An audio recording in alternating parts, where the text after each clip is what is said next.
अनंतनाग मुठभेड़ में शहीद वीर सपूतों को दी जा रही श्रद्धांजलि। पाकिस्तान मुर्दाबाद के नारों से गूंजा जम्मू। जगह जगह पर प्रदर्शनों का सिलसिला बदस्तूर जारी।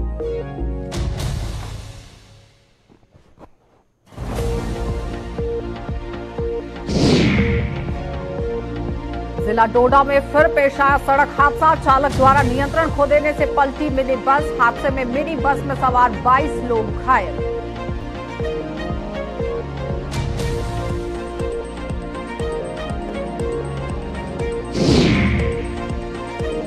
और निर्माणाधीन पुल क्षतिग्रस्त होने पर उठ रहे सवाल। लोगों ने निर्माण कार्य पर लगाए सवालिया निशान। National highway authority of India फिर विवादों में।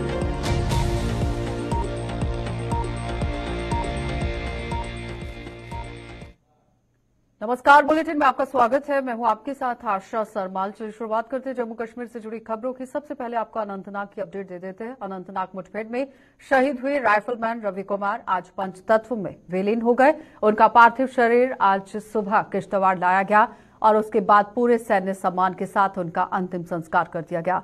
किश्तवाड़ में शहीद के परिजनों के अलावा हजारों की संख्या में अन्य लोग और उनके अंतिम संस्कार में यहां पर आप देखिए किस तरह से शामिल हुए हैं। लेकिन फिलहाल इस वक्त ताजा तस्वीरें आप किश्तवाड़ से देख रहे हैं, जहां पर जवान को पंचतत्व में विलीन कर दिया गया है और पूरा देश आज नम आंखों से नमन कर रहा है। बताते चलें कि जम्मू कश्मीर के अनंतनाग जिले के यहां कोकरनाग इलाके में बुधवार को ही यानी कल सुरक्षा बलों और दहशतगर्दों के बीच में मुठभेड़ हो गई और इसमें सेना के 2 अधिकारी और जम्मू कश्मीर पुलिस के डीएसपी शहीद हो गए।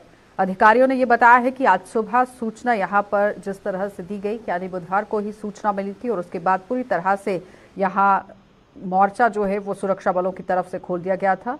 लेकिन पूरी तरह से आप देखिए किस तरह से नाकुचने जो हैं वो आतंकवादियों को यहां पर चबाए गए हैं। लेकिन एक बड़ी शहादत भी देखने को मिली है, जिसके बाद हर कोई नम आंखों से विदाई यहां शहीद को दे रहा है।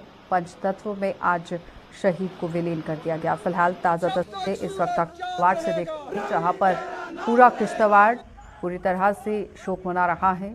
पंचतत्व में सैन्य सम्मान के साथ शहीद को आप देखिए विलीन कर दिया गया। हर किसी की आंखें नम हैं और श्रद्धा सुमन अपने हर कोई अर्पित करता नजर आ रहा है।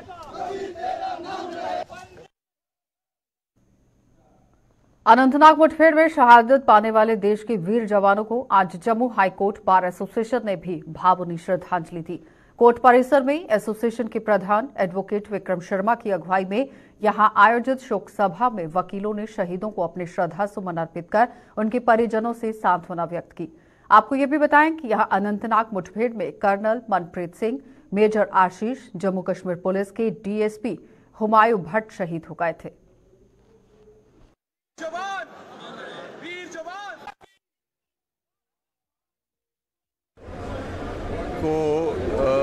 का दुख प्रकट करने के लिए अल्फाज कम है, लेकिन ये ज़रूरी है कि इनकी शहादत से जो जज्बा हिंदुस्तान में है, उस जज्बे को देखते हुए ये कहना गलत नहीं होगा कि आतंकवाद जितना भी अपना पांव फैलाए या फैलाने की कोशिश करे, हिंदुस्तान की सरजमीन पर वो टिक नहीं पाएगा। और ये आगाज़ है उस अंजाम का जो इन आतंकवादियों के लिए तैयार है। और हमें पूरा यकीन है कि भारत सरकार इन शहादतों को ज़ाया नहीं जाने देगी और इससे प्रेरित होकर हर हिंदुस्तानी, वो किसी भी महकमे से हो, उसमें ये जज्बा है कि वो देश के लिए अपने प्राण न्यौछावर करने के लिए पूरी तरह से तैयार है। जम्मू कश्मीर के अनंतनाग जिले में आतंकियों के साथ हुई मुठभेड़ में देश के वीर सपूतों की शहादत को लेकर देश भर में गम और गुस्से की लहर है। इस घटना के विरोध में भाजपा युवा मोर्चा ने जम्मू में पाकिस्तान के खिलाफ प्रदर्शन कर उसके खिलाफ यहां जमकर नारेबाजी भी की है। प्रदर्शन की अगुवाई कर रहे भाजपा युवा मोर्चा के प्रदेश अध्यक्ष अरुण देव सिंह ने देश के वीरों की शहादत पर दुख जताते हुए कहा कि पाकिस्तान भारत का दुनिया में बढ़ते हुए कद को देखना यहां पर गवारा नहीं समझ रहा है। बढ़ते हुए कद को वो नहीं देख पा रहा है और बौखलाहट में आतंकवाद फैलाकर यहां के हालात खराब करने की कोशिश कर रहा है। पाकिस्तान को अपनी हर नापाक हरकत का हिसाब देना पड़ेगा। तो साफ तस्वीरों में आप देख सकते हैं किस तरह से पाकिस्तान के खिलाफ मुर्दाबाद के नारे यहां पर लगाए गए हैं। क्योंकि अनंतनाग के अंदर जिस तरह से शहादत देखी गई है, हर कोई नम आंखों से नमन कर रहा है। इससे पहले आपने देखा जिला राजौरी के अंदर मुठभेड़ किस तरह से लगातार जारी रखी गई थी और सुरक्षा बलों ने वहां पर भी कामयाबी हासिल की है। लेकिन उसके साथ साथ जिला अनंतनाग से भी आपने देखा देर शाम किस तरह से खबर सामने आई, जिसके बाद गम का माहौल पूरे जम्मू कश्मीर के अंदर हो गया। अनिल हमारे संवाददाता ने हमारे साथ ज्वाइन किया है। अनिल, क्या कुछ ताजा इस वक्त तस्वीरें हैं जम्मू की सड़कों पर, क्योंकि प्रदर्शन लगातार देखने को मिल रहे हैं? आशा, सबसे बड़ी बात है कि पूरा जम्मू कश्मीर नहीं, पूरा भारत जो है वो नम आंखों से जो है अपने लोगों को श्रद्धांजलि अर्पित करता हुआ नजर आ रहा है। और इस वक्त आपको बता दें महाराजा जी की प्रतिमा के पास जो है शीश की थापी हुई और हमारे साथ इस समय आप देखते हैं तमाम जो युवा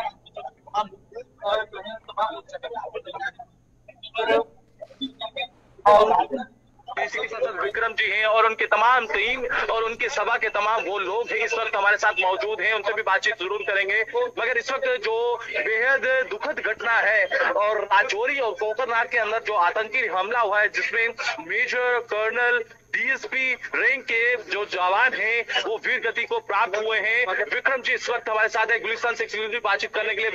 विक्रम जी किस तरह से देखते हैं निंदनीय घटना? पूरा भारत जो है इस समय नम आंखों से श्रद्धांजलि अर्पित कर रहा है।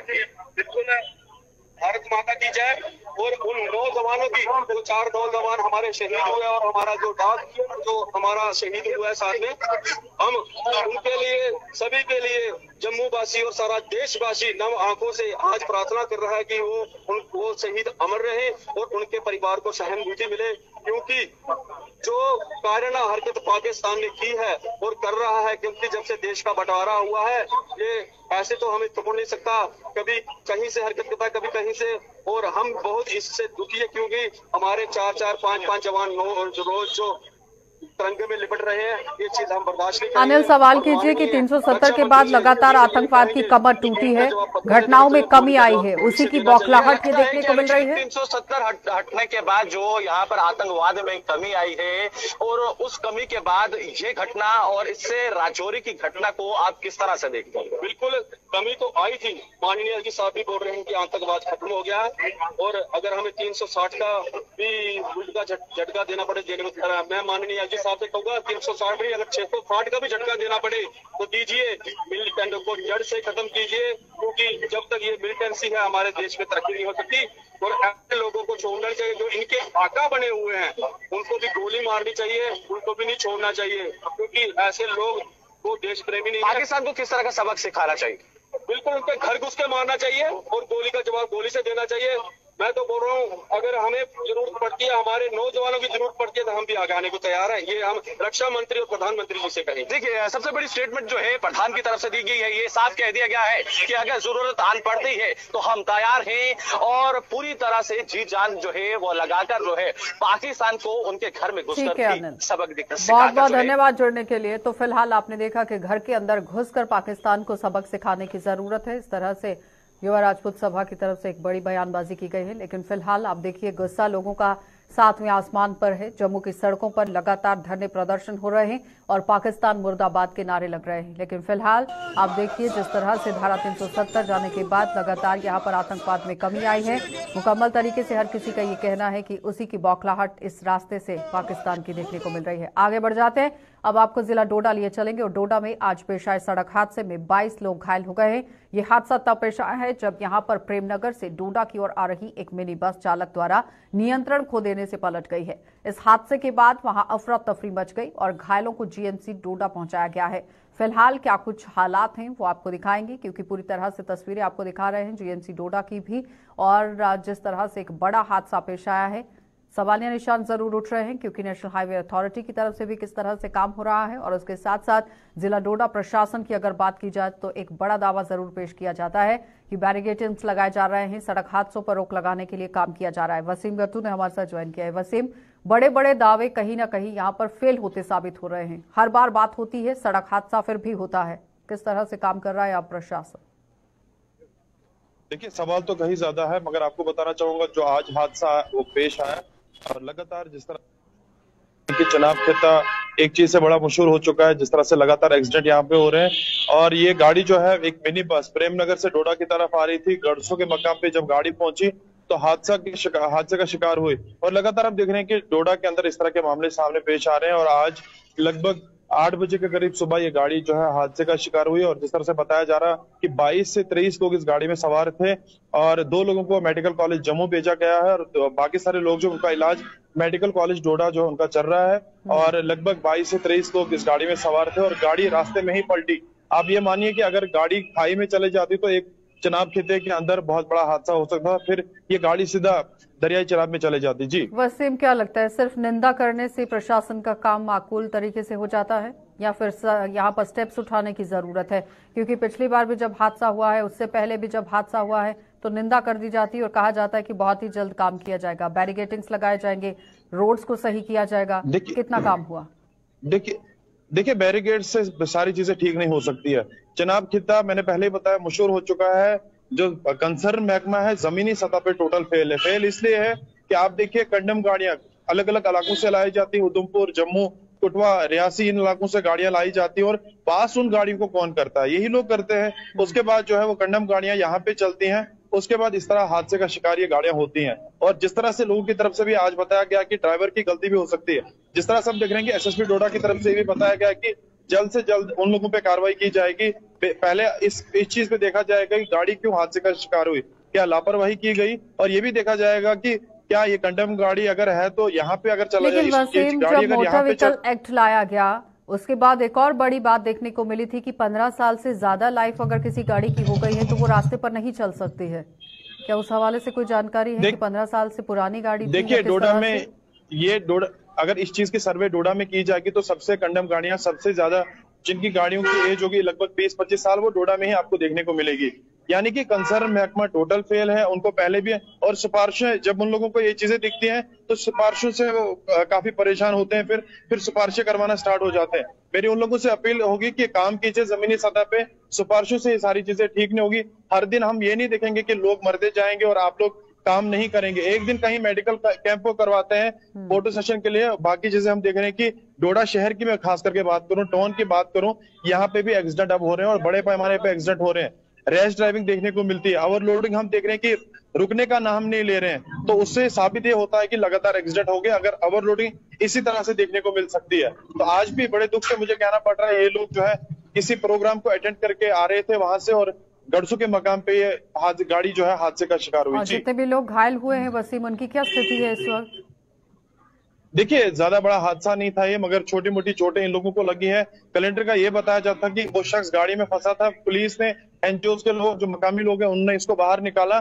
तो बताया जाता है कि कुछ लगभग 2 से 3 लोगों को गवर्नमेंट मेडिकल कॉलेज जम्मू पहुंचाया जा सकता है। जी चलिए वसीम, बहुत बहुत धन्यवाद जुड़ने के लिए। तो फिलहाल आपने देखा कि वसीम गत्तू हमारे संवाददाता हमारे साथ जुड़े हुए थे, जो बता रहे हैं कि जिला डोडा के अंदर गाड़ियों को चेक करने की जरूरत है, ओवरलोडिंग को चेक करने की जरूरत है, क्योंकि सबसे पुरानी गाड़ियां जिला डोडा के अंदर देखने को मिल रही हैं, जिसकी वजह से हर दिन सड़क हादसे पेश आ रहे हैं। तो अब यहां पर विभाग को भी और साथ ही साथ आपको ये बताते चले कि आरटीओ को भी ध्यान देने की जरूरत है कि किस तरह से डिस्ट्रिक्ट के अंदर काम चल रहा है और गाड़ियां अगर इतनी पुरानी हैं तो क्यों चल रही हैं, किस वजह से चल रही हैं, इस पर चेक लगाने की जरूरत है। क्योंकि सबसे बड़ी बात यहां पर यह है कि आम जनता की जान को किस तरह से बचाया जाए, इसके लिए कदम उठाया जाए।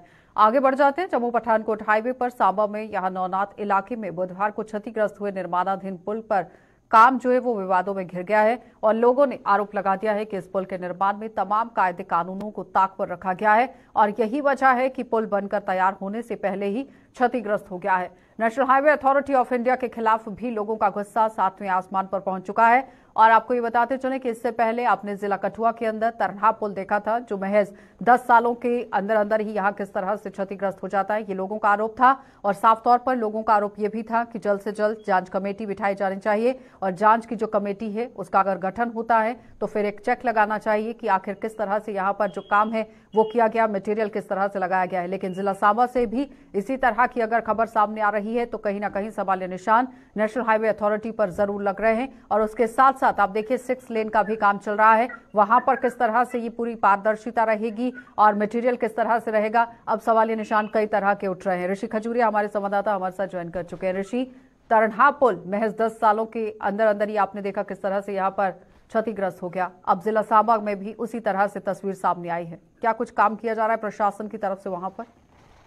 देखिए, जिस तरह से हमने कल भी आपको अपडेट किया था कि जो जम्मू पठानकोट नेशनल हाईवे घुग्वाल के जो नुनाद इलाके में जो ब्रिज बन रहा है, ये कुछ ही दिनों में इसका काम कंप्लीट होना था और ये जनता को समर्पित होना था। यहाँ से ट्रैफिक जो वो गुजरने थी, लेकिन कहने के बनने से पहले इसका क्षतिग्रस्त होना, ये तमाम सवाल जो वो नेशनल हाईवे अथॉरिटी और उसके अधीन काम करने वाली कंस्ट्रक्शन कंपनी पर खड़े होते हैं कि किस गुणवत्ता को ध्यान में रखा गया, किन नॉर्म्स को ध्यान में रखा गया। और कहीं ना कहीं बारिश ने ही इसे पूरे ब्रिज की जो वो बद से बदतर हालत कर दी है। बारिश ने पोल खोल के रख दी है इस कंस्ट्रक्शन कंपनी की जो काम यहाँ पर कर रही थी। लोगों ने और जनप्रतिनिधियों ने ये साफ तौर पर आरोप लगाए हैं कि यहाँ पर जो ठेका दिया जाता है ठेकेदार को, वो आगे ठेके को सबलेट कर देता है और वो खुद इसको ऊपर लेकर कोई चेक नहीं करते हैं।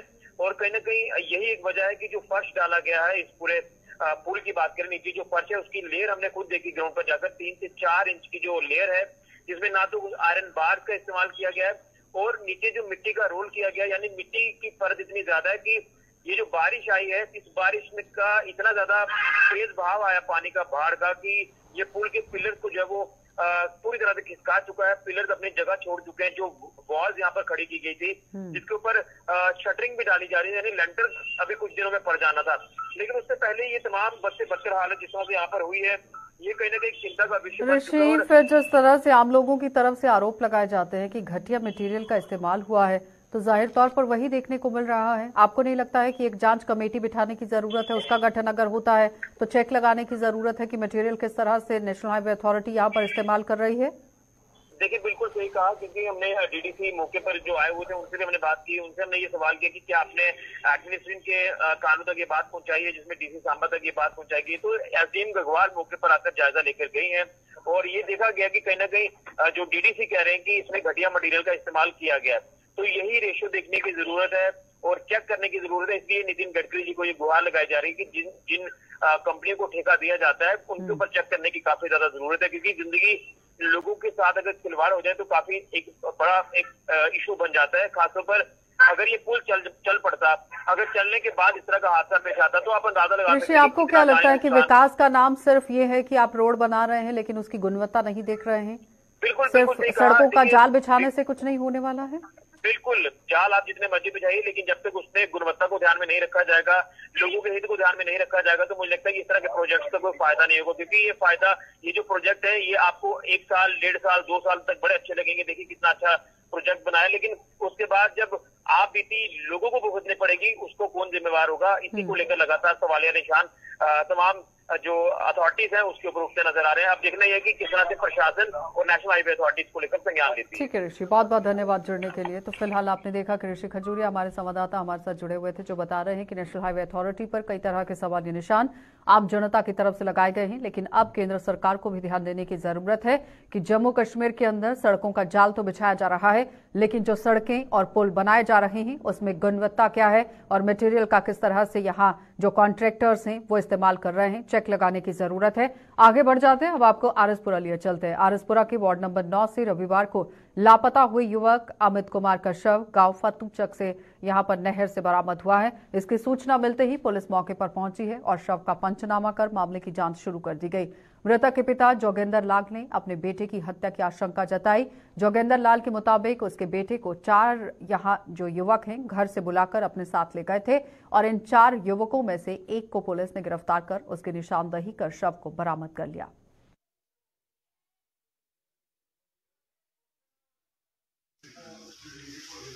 किन्ने बंदे ने बुलाया? 4 मुंडे हो रहे हैं। केड़े ने? सानू की पता सर केड़े केड़े पुलिस पता करी केड़े ने। कोई बंदे अरेस्ट होए ने? एक अरेस्ट होया था, उन्हें दस्सिया कि राती उन्होंने साडे भी साहब ने मौका दिंदे ढूंढ के लिया। ये चंगा ढूंढ के लियांदा उन्हें। ते कित्थों मिली डेड बॉडी? की नाम फतूचक ताकि किथे नहर दे विच सुੱਟੀ बन के तोड़े दे विच। हमारा तो एक बच्चा मैं उम्मीद रखी थी चलो कितने काम करेगा, नौकरी है सानू खिलाएगा। मैं पेट्रोल पंप से काम करना, किन्ना चिर सर मैं उत्थे काम करना। 20 साल 22 साल का मेरा बच्चा है, नौकरी का फार्म फूम लाए थे मैं। मेरी माटी मेरा देश अभियान के तहत भारतीय जनता पार्टी द्वारा आरएसपुरा के वार्ड नंबर 9 अमृत कलश यात्रा निकाली गई और भाजपा प्रदेश उपाध्यक्ष श्यामलाल चौधरी की अगुवाई में निकाली गई अमृत कलश यात्रा के दौरान शहीदों के आवासों और शहीदी स्थलों की मिट्टी को एकत्रित किया गया है और जिसे दिल्ली के वन रही यहां पर आप देखिए किस तरह से अमृत वन के लिए भेजा जाएगा। दिल्ली के अंदर ये वन अमृत बन रहा है, वहां पर इसे भेजा जाएगा। इस अवसर पर डीडीसी सदस्य प्रोफेसर गारूराम भगत, म्युनिसिपल कमेटी के चेयरमैन सतपाल पप्पी सहित अन्य भाजपा के नेता व कार्यकर्ता भी वहां मौजूद थे।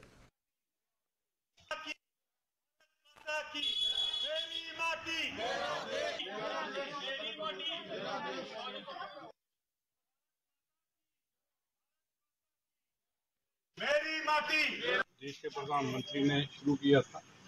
उस अभियान के तहत आज आरएसपुरा वार्ड नंबर 9 में सब लोगों के घर में घी और लोगों के घर से पवित्र मिट्टी लेकर इस कलश में डाली है और ये कलश लेकर दिल्ली में जाएंगे, जहां शहीदों के नाम पर देश के राष्ट्रपति भवन के सामने एक वाटिका बगीचा, एक बाग बनेगा जिसमें अलग अलग खूबसूरत फूल, खूबसूरत दरख्त लगाए जाएंगे, प्लांट लगाए जाएंगे और उन शहीदों की याद में जिन्होंने देश के लिए अपना भविष्य, अपना जीवन बलिदान दिया, उनके नाम पर ये वाटिका बनेगी ताकि उनकी याद में देश सदा उनका नाम रहे। और देश के प्रधानमंत्री ने उनके सम्मान के लिए हर घर से मिट्टी लेकर उस वाटिका में इस्तेमाल करने के लिए ये अभियान शुरू किया। तो जम्मू के गोल गुजराल के लोगों की पानी की समस्या के समाधान के लिए सरकार द्वारा वर्ष 2017 में ट्यूबवेल का निर्माण कार्य शुरू करवाया गया था। स्थानीय लोगों के मुताबिक ट्यूबवेल का निर्माण कार्य तो पूरा हो चुका है, लेकिन अभी तक इसे शुरू नहीं किया गया, जिसे उद्देश्य को लेकर यहां सरकार ने करोड़ों रुपए खर्च भी किए थे। अभी तक वो पूरा नहीं हो पाया है। लोगों के मुताबिक ट्यूबवेल के शुरू न होने से ये जगह यहां नशाखोरों और जुआरियों का अड्डा बन गई है। उन्होंने जल शक्ति विभाग से जल्द इस ट्यूबवेल को शुरू कर पानी की समस्या को दूर करने की मांग कर दी है।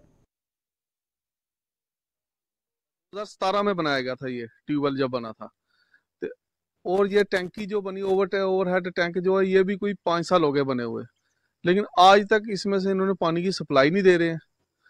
हमारा यहाँ पे एक हजूरी बाग मोहल्ला पड़ता है हमारी पंचायत का, उसको सफाई नहीं दे रहे, उनको सप्लाई नहीं दे रहे हैं।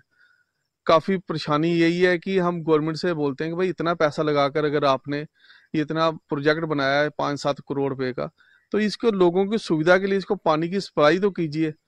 पीछे हमें थोड़ी देर पहले पता चला था कि ये लीकेज कर रहा था। अगर लीकेज कर रहा था फिर भी आप उनको उसके जो इसका ठेकेदार था उस पर इंक्वायरी बैठाइए। अभी नहीं बनी है, अभी तो ये नहीं बनी है, अभी तो ये 5 साल हुए बनी हुई। ऐसे हमारे गोल गुजराल में जो हमारे उधर OHT बना हुआ है उसको आज से 30 साल पहले बनाया गया था, वो आज तक लीक नहीं हुआ। ये 5 साल पहले बनाया, ये लीकेज होने पड़ गया। लिहाजा हम ये गवर्नमेंट से अपील करते हैं कि ये LG साहब से भी कि ये जल्दी से जल्दी हमारे यहाँ पे जो पानी की सप्लाई थ्रू की जाए। ये ऐसा है कि ये आप खुद इसको देख सकते हो, ये ट्यूबवेल को, इसके सराउंड में आप कैमरा घुमाएं और देखें कितनी गंदगी है। ये जुए का और शराब का अड्डा बना हुआ है। अगर करोड़ों रुपया खर्च के गवर्नमेंट ने कोई चीज बनाई है पब्लिक की सहूलियत के लिए, तो उसका फायदा लोगों को मिलना चाहिए। आए दिन लोग प्रोटेस्ट करते हैं जी पानी नहीं है, बिजली नहीं है, तो ये जरूरी चीजें हमारे डेली यूज की चीजें हैं, ये हमें प्रॉपर टाइम टू टाइम मिलनी चाहिए। अगर पैसा इतना खर्च किया है गवर्नमेंट ने, अगर ये इसमें कोई फॉल्ट है, नहीं बना प्रॉपर तरीके से, तो डिपार्टमेंट इसकी इंक्वायरी करे, पता करे ये जो पता क्या करना, उन्हें टेंडर हुआ होगा ठेकेदार को, उसको पेनल्टी डाले। रिपेयर करना है जैसे करना है इसको करके इसको थ्रू आउट करे। हमारे साथ हमारी पंचायत एरिया पड़ता है, साथ में हजूरी बाग वार्ड नंबर 2 है हमारी, साथ में एडजॉइनिंग वार्ड नंबर 40 है, 41 है, ये म्युनिसिपैलिटी कॉर्पोरेशन की, या दोनों साथ में इकट्ठा ही है। तो हमारे गोल गुजराल पे काफी बर्डन है, वो त्रिलोकपुर तक पानी जाता है, तो कम से कम हमारे उस OHT पे लोड कम पड़ेगा इसका। अगर इसकी सप्लाई साथ में अपर कैंप मेरी वार्ड 1 नंबर है, साथ में 8 नंबर वार्ड है, उधर भी पानी सप्लाई हो सकता है। चलिए बुलेटिन में फिलहाल इतना ही। देश और दुनिया की खबरों के लिए आप बने रहिए हमारे साथ।